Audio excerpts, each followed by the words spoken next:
if you have a bundle of fibers, it becomes quite inexpensive. So we're designing our network to be relatively easy to upgrade from 1 gig to 10 gig to the switches. To the home is probably going to be 1 gig for some time. That's probably enough bandwidth to I could live with a gig. I could probably live with that. Yeah, but how long before you start bitching about it? 2 weeks. Does that mean when you're actually laying the fiber, that you're gonna actually lay a whole bunch at once for future growth, instead of adding it one at a time over time? Well, Yeah. first of all, you can't get one fiber. Well, you can. We lay one fiber in some cases. For example, from the cable that goes in your neighborhood to your house, that's one fiber, and you have one strand between you and your central. So your switch. expanding is just a matter of connecting more terminators along the way. Correct. Now, on the backbone, we will be deploying substantial excess capacity. Mostly, that's because we have big count cables that we got inexpensively, and it's cheaper for us to deploy big cables than small cables for now.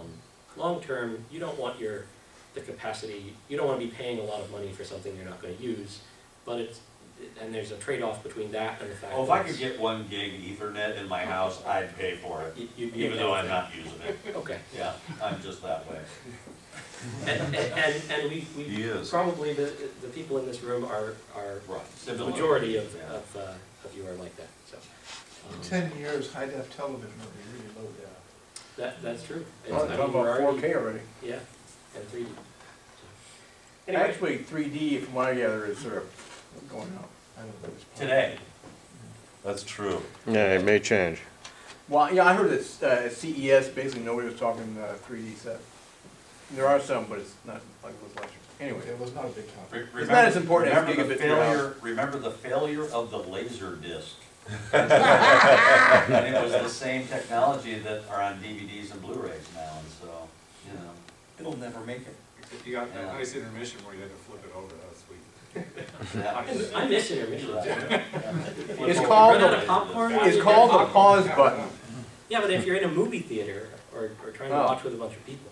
Anyway, And then I'm back to my industrial park question. Okay. Okay.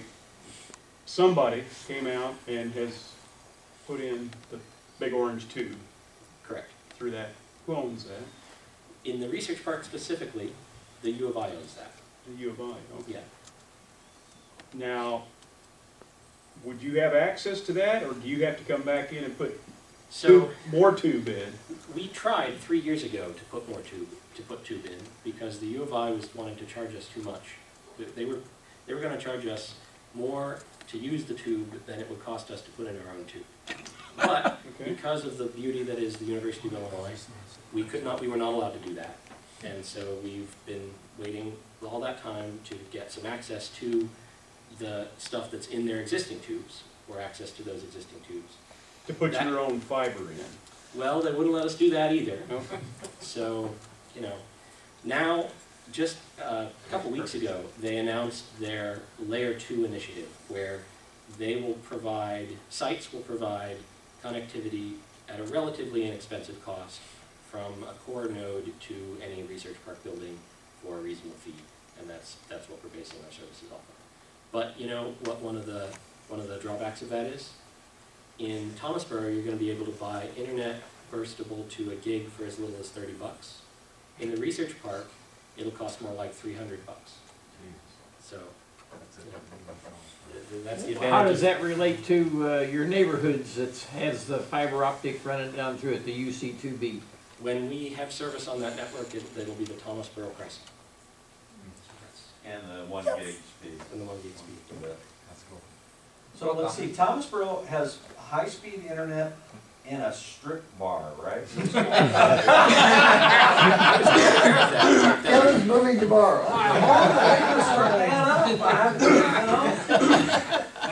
Is this considered your We'll definitely retirement put bill? that in our Silver advertising. Bullet, was that in Thomasboro? No, Silver Bullet. No, Silver Bullets are bad. Oh, no, what was the one in Thomasboro?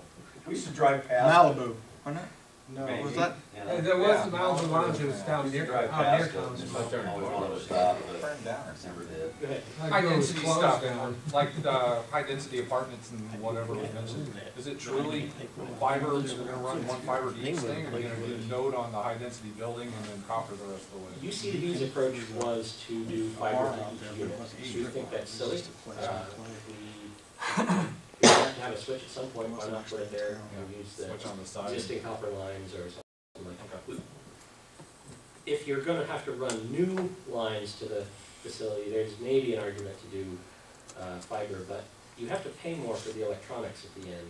Whereas with copper, you just plug it right into your router. So Yeah, switch is a switch. Yeah. one or- Five. we're a lot more frugal than the UCB folks, and so we maybe make decisions that they Yay, co-op mode, I like it. somebody, yeah.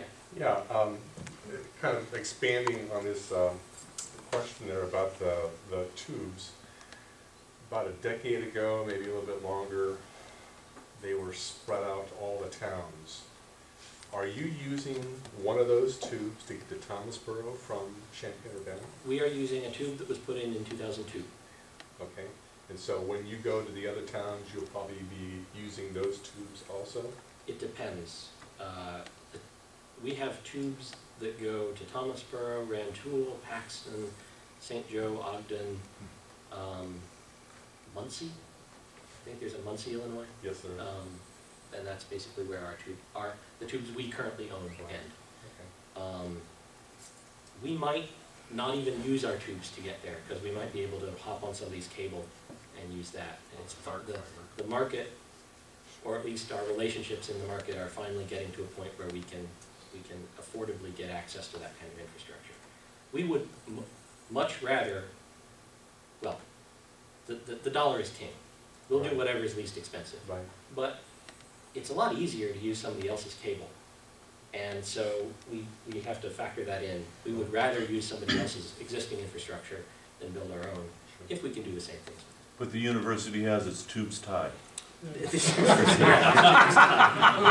Indeed. True words. So Ted Stevens was right when he said that the internet He was. is a series of tubes. That's why I He was think made fun of. They made fun of him. he was. People who don't really know about the internet were making fun of him because they thought it sounded funny. Now, the bridge to nowhere, that was indeed a bridge to, There's an actual Wikipedia page called Series of Tubes with Ted's picture on There's some great techno remixes of it as well, it's awesome. it. Yeah. Hey, Peter, Yeah. if you have UC2B functional next to your property, at this point in time, can we get either Volo or Volo Co-op or whatever you wanna call it, to come in and attach you to that, or do you have to do something with UC2B? it all depends on what it means when you say UCB is functional next to you. Let me take an example, okay? You know where my shop is, I do, in our back. yes. We are on the cable. Okay. We are on the circuit that's live, because next door to us is Downtown, Mhm. and they just had fiber run from the cable to their building. Okay, so you are in what's known as a yellow zone, Right, and if you had signed up before March 1st, right, you could have had UC2B connect your shop. right. You could not have had Volo connect your shop because despite the fact that UC2B is supposed to be an open access network, they have not opened it to us. Okay. At some point in the near future, it will truly be an open access network, and you would be at that time able to buy service from us if they would let us or someone else hook you up. Not yet clear that they're going to do that before September. You happen to be in a lucky location though, because in addition to being in a yellow zone, you have a backbone cable that runs right through your front property. I know it. That backbone cable, we do expect to be able to access soon. So the cost will be different probably because we have to pay for the strands on that segment of the cable. But that's... When you actually get access to that, call me. Yeah, we'll all give you our cards, but Okay. Well, see, I know that the cable that's next to me is active, and because it's, the city building is actually hooked to it, Yeah. and it's actually functioning. So I know that it's actually active, so I just wanted to know if I could do somebody other than UC2B, or who could be my provider. I'd rather have it be you guys and the co-op Mhm. than So to would be Comcast or to be, you know, whatever it may happen to be. Mhm. And that's what I'm waiting for. That's why I did not join it by March 1, which I could have done. Got it. But I didn't want to deal with them because the dealings I've had with them so far haven't been very good at all. Well, I don't want to go there because it's better to make, if you can't say anything. Yeah. You can't say anything, nice, can't say anything at all, We'll, that's we'll correct. compare stories someday, but, Yeah. anyway, no, that's why I actually wanted to wait, was because I wanted to see who other providers could be off of that backbone, because I think, just like your co-op idea, I think multiple choices is the best thing. We strongly believe that multiple choices is a benefit to the community, but we also think that doing that with a co-op, a co-op is more able to honestly provide multiple choices Right. than other forms. If it's a for-profit business, then they have an incentive to get more of the business in their pocket than in their, well, they're gonna think of them as their competitors even though they're using their network.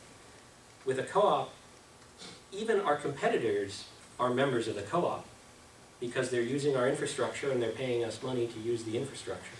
So the way that co-ops work is when they make a profit, that profit goes back to the users based on how much how much business they did. So if our competitors are our biggest customers, they'll make the majority of the profit. There's no concern there. So we think that a co-op has a lot of different things going for it, in addition to the fact that it will keep the employment and the revenues here. So we very much I appreciate you holding off and giving the co-op a chance to mature into providing you service, and I'll definitely give you a call when we can. You know, Right now, obviously, when you we're, get the boy, I wanted to, so. We're getting our internet access through AT&T right now and everything and stuff, and our contract is up, and Champaign Telephone was just in, and we're waiting on construction costs from them to hook into the fiber ring at Springfield and Duncan to run to our building. Would you be able to tie into that? Mm-hmm. On that same ring. When? Within a month. Okay, would you like to come in and? Love to. Okay. Info@Gigabit-Coop. Okay. And we can, or sales@volo.net, whichever one you want to do. Okay, so we're. Cool. Any other questions? Go ahead. Just for curiosity, backbone, going to St. Louis or to Chicago? Right now it's Chicago.